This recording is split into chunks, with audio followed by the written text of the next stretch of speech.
पूरे देश में डिजिटल और टेक्नोलॉजिकल फ्रेमवर्क उपलब्ध कराने में अहम भूमिका निभाएंगे।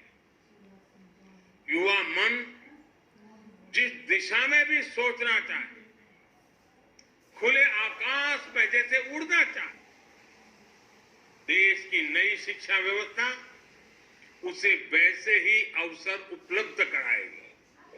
साथियों, बीते एक वर्ष में आपने भी ये महसूस किया होगा कि राष्ट्रीय शिक्षा नीति को किसी भी तरह के दबाव से मुक्त रखा गया है। जो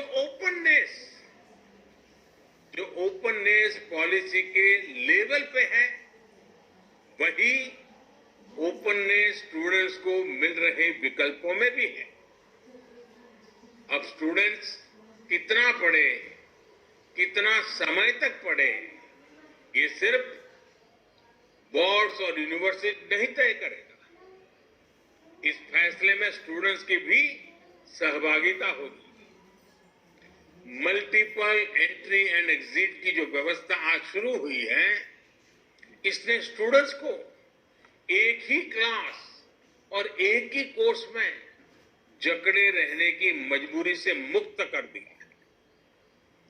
आधुनिक टेक्नोलॉजी पर आधारित एकेडमिक बैंक ऑफ क्रेडिट, इस सिस्टम से इस दिशा में स्टूडेंट्स के लिए रिवॉल्यूशनरी चेंज आने वाला है।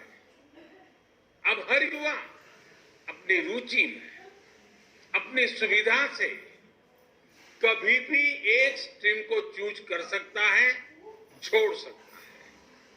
अब कोई कोर्स सेलेक्ट करते समय ये डर भी नहीं रहेगा कि अगर हमारे डिसीजन गलत हो गया तो क्या होगा। इसी तरह structured assessment for analysing learning levels, यानी सफल के जरिए स्टूडेंट्स के आकलन की भी वैज्ञानिक व्यवस्था शुरू हुई। ये व्यवस्था आने वाले समय में स्टूडेंट्स को परीक्षा के डर से भी मुक्ति दिलाएगी। ये डर जब युवा मन से निकलेगा तो नए नए स्किल लेने का साहस और नए नए इनोवेशंस का नया दौर शुरू होगा। संभावनाएं असीम विस्तार होगी। इसलिए मैं फिर कहूंगा कि आज नई राष्ट्रीय शिक्षा नीति के तहत जो ये नए कार्यक्रम शुरू हैं, उनमें भारत का भाग्य बदलने का सामर्थ्य है। साथियों, आपने दशकों से ये माहौल देखा है, जब समझा जाता था कि अच्छी पढ़ाई करने के लिए विदेश ही जाना होगा, लेकिन अच्छी पढ़ाई के लिए विदेशों से स्टूडेंट्स भारत आए, बेस्ट इंस्टीट्यूशंस भारत आए, ये अब हम देखने जा रहे हैं। ये जानकारी बहुत उत्साह बढ़ाने वाली है कि देश की 150 से ज्यादा यूनिवर्सिटीज में ऑफिस ऑफ इंटरनेशनल अफेयर्स स्थापित किए जा चुके हैं। भारत के हायर एजुकेशन इंस्टीट्यूट्स अंतर्राष्ट्रीय स्तर पर रिसर्च और एकेडमिक में और आगे बढ़े, इसके लिए आज नई गाइडलाइंस भी जारी की गई। साथियों, आज बन रही संभावनाओं को साकार करने के लिए हमारे युवाओं को दुनिया से एक कदम आगे होना पड़ेगा।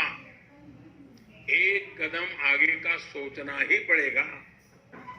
हेल्थ हो, डिफेंस हो, इंफ्रास्ट्रक्चर हो, टेक्नोलॉजी हो, देश को हर दिशा में समर्थ और आत्मनिर्भर होना। आत्मनिर्भर भारत का यह रास्ता स्किल डेवलपमेंट और टेक्नोलॉजी से होकर जाता है, जिस पर एनईपी में विशेष ध्यान दिया गया है।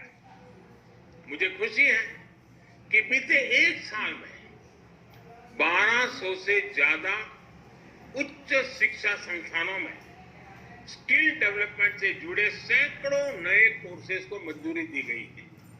साथियों, शिक्षा के विषय में पूज्य बापू महात्मा गांधी कहा करते थे, राष्ट्रीय शिक्षा को सच्चे अर्थों में राष्ट्रीय होने के लिए राष्ट्रीय परिस्थितियों को रिफ्लेक्ट करना चाहिए।